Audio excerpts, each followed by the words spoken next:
What's going on YouTube? I hope everyone is doing good. Today it's going to be a little bit of a different video.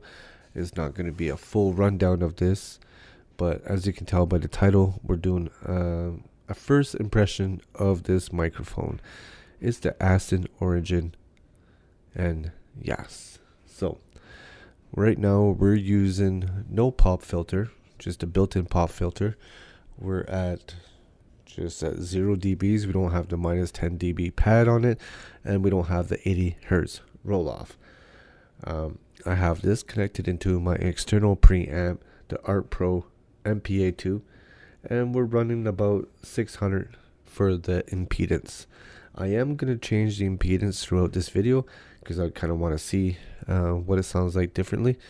Have not used this for vocals yet. That's going to be in a later video. So let's get into it. So like I said, right now we're running around 600 impedance. I'm going to drop the impedance to 150 ohms. So right now we're running at 150 ohms. I'm not sure exactly if we're going to hear a difference in the audio quality just from me speaking into the microphone, but once I upload this video, I guess we will see if there's any kind of difference. This will be used on a lot of my new music that I'm going to be putting out. I'm sorry about the background noise. The laundry room is next to the studio, but it is what it is. So let's up the impedance to around 1.5K. We're running about 1.5K now. This microphone does have a 200 ohms impedance, so they say to run it about 10 times more when you're running through an external preamp. So we should be running at 2K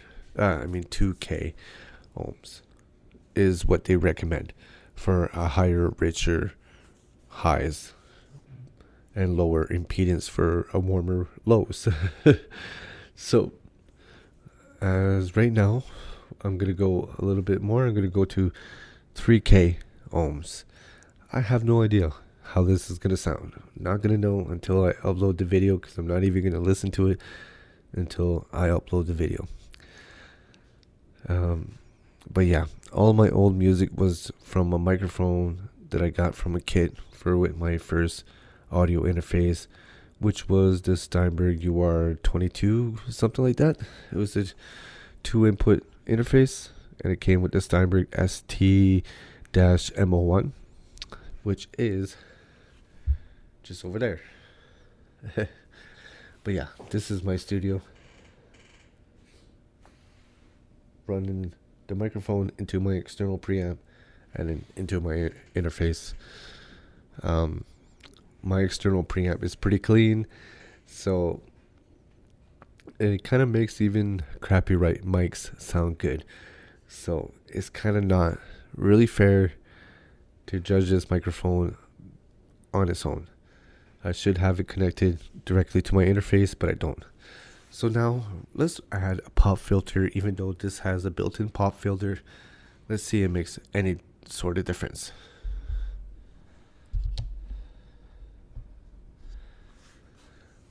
So now we have the pop filter on.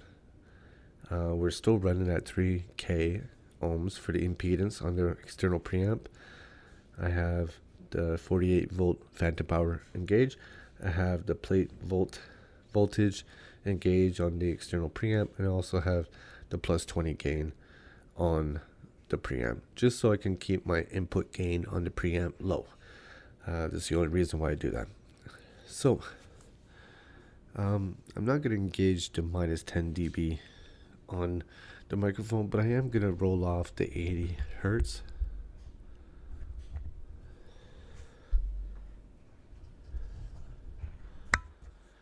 There we go. Now we have the 80 hertz rolled off. On my preamp, I do have 15 hertz rolled off. Yes, 15 hertz. That's rolled off automatically. So yeah. But yeah, this is a sound test of this microphone. That's all it's been throughout this whole video.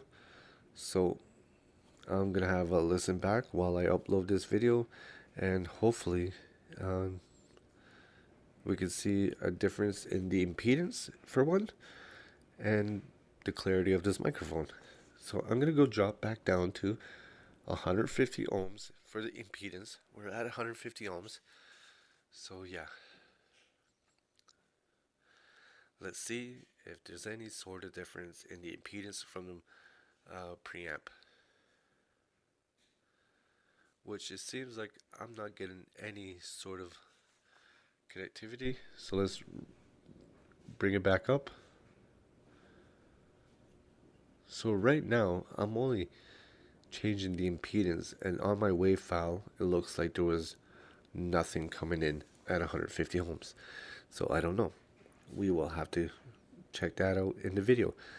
So I'm gonna check this out, and maybe I'll add some more continuity to the video. It's your boy Street Logic. Hit that subscribe button, comment, and let's run this up. Peace out. Street Logic Production.